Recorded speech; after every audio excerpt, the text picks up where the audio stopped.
Being passionate about your generosity sparks growth in our giving. When we all tithe, the effect is corporate, but it is also personal. A few years back, I was in a difficult place financially. I had a few $1,000s in credit card debt. I had no savings because I had to spend what I was making in order to make it every day, and I depended on my family to help me along the way. Pastor Pointer preached a series related to financial freedom and getting out of debt. He preached practical tools to help us manage our money differently and taught us about the spiritual obligations and rewards behind tithing and giving earnestly.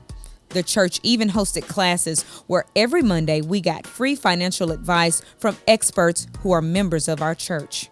It really changed my thinking and helped me in doing things differently. The most important pieces for me were tithing without wavering, setting attainable, realistic goals for myself, and sticking to them. By 2016, I paid off all non-student loan debt and began tithing every paycheck. By January 2017, I became completely self-sufficient by taking on all of my bills, reaching a savings goal, contributing more to my 401k, and investing in life insurance. God put me in the right place at the right time to get that teaching. March 5th is All Tithe Sunday. Set your giving on fire by bringing your tithes and offering to give to God, and watch Him honor your commitment by blessing your financial situation. For those who would like to learn these same principles Bailey used, Money Matters on Mondays begins tomorrow night at 6 p.m. in the Education Center. You can register in the My St. Mark section of smark.org or in the St. Mark LR app. St. Mark, good morning. Hey, Pastor Hersey here. I'm here to talk to you about the Care Center. We've been talking about it for the last 18 months. It is here. It kicks off this week. Phase 1, the medical assessment piece will take place on Monday morning. I am standing right here in place where the medical assessment would take place. Hey, that time is here. Right now, it is time to execute. We're hitting the button Monday morning. Here's what I need from you, St. Mark. This thing is volunteer labor intensive. We need volunteers. If you have not gone to My St. Mark and signed up, I need you to do that. Hey, phase 1 is the minor thing that we need to do, 10 to 12, 3 to 6 on Tuesday with Baptist Health. But hey, we're needing you for the big Super Bowl kickoff that's going to take place in June, where all phases take place. So if you haven't signed up, I need you to go to My St. Mark, sign up, find your phase, find your time, get involved. Thank you. For all of you who love good old-fashioned gospel singing, the Music and Arts Department has a treat for you as we celebrate Black History Month.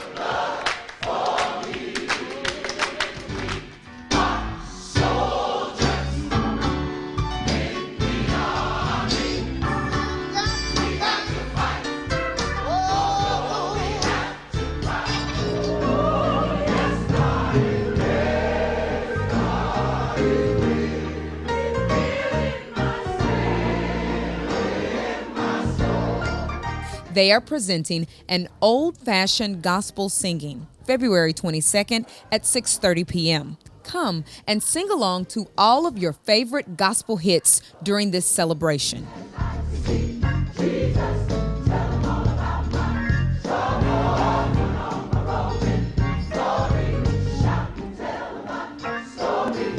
And as we approach our historic 125th church anniversary, we are celebrating our rich history this month also.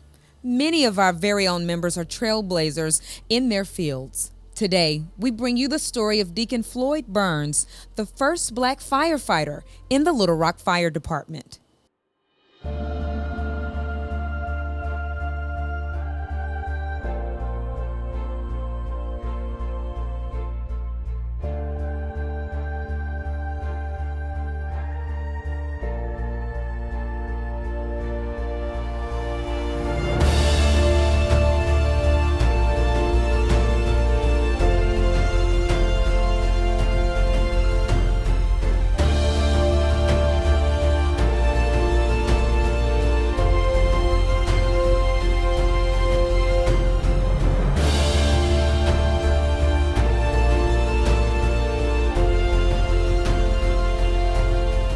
My name is Floyd Burns. I was the first African American that was hired to the city of Little Rock for the Little Rock Fire Department. I got hired April 14, 1969.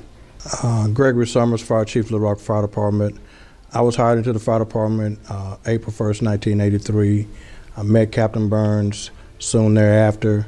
He was a captain on Engine 9 on Shackelford Road.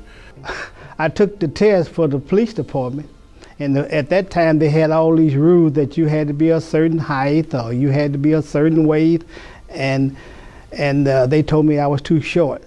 And the personnel director told me that they had just had a new city board director named Charles Bussey that was hired, and he was going to make sure that they had black firefighters. So he encouraged me to take the test, and once I took the test and passed the test, he told me, he said, if you don't like the fire department, he said, you can always quit. He said, but I guarantee you, once you start, you will enjoy it. And the rest is history. The first day that I walked to the station was the first day that I ever put foot in the fire station. And the NAACP sent me there, so I wouldn't be there long, so they wasn't worried about me. And also, the assistant chief at the time put a winter uniform on me in the summer. Thought that was one of the things that would run me away, but I continued to stay. Him being hired in 1969 as a first African-American firefighter for the city of Little Rock, and just some of the stories that he shared with me during that process, some of the things that he went through as a person, and just paving the way for not only firefighters of African-American descent to come into the organization, but for me to be the fire chief of the Little Rock Fire Department. After I was there like 8 or 9 months, I just decided that I just couldn't take it anymore. So anytime we was up drinking coffee or eating lunch or supper or whatever, it didn't make no difference what the conversation was about. It ended up on Black America. I ran into one of the friends of mine that was on the police department, asked me how everything was going, and I told him that I was getting ready to quit. He told me, he said, Burns, do not quit. He said, that's what they want you to do. He said, wait until you get your probation period in, and then things would make a 90-degree turnaround. So I took his word, and that's the best thing I ever happened to me.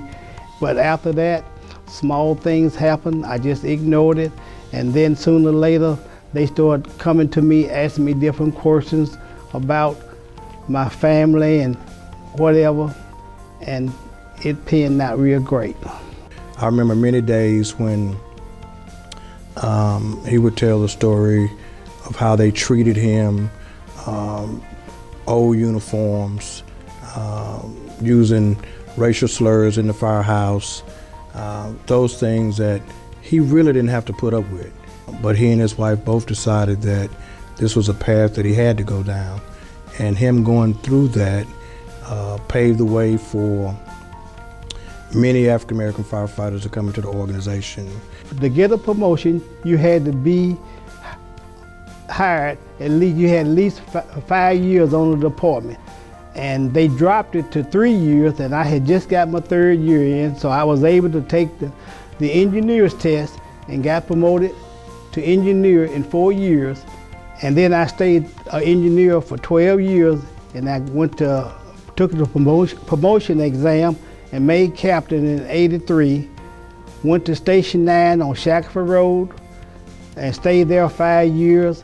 And then I went into deputy training office, and I stayed there for 13 years until I retired. We continue to pay tribute to his contributions to the organization. Celebrating our history makers, celebrating our firsts.